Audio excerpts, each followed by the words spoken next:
Здравствуй, дорогой Сыктывкар. Я скоро приеду к тебе в гости. И это здорово. Это так замечательно, что профессия писателя, оказывается, включает в себя встречи, поездки, встречи со старыми друзьями, знакомство с новыми друзьями.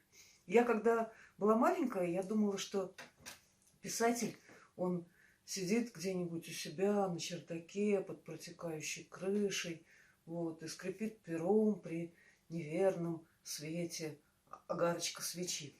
А оказывается, что профессия писателя не только сидение на чердаке, но и поездки по миру, и в том числе в Сыктывкар.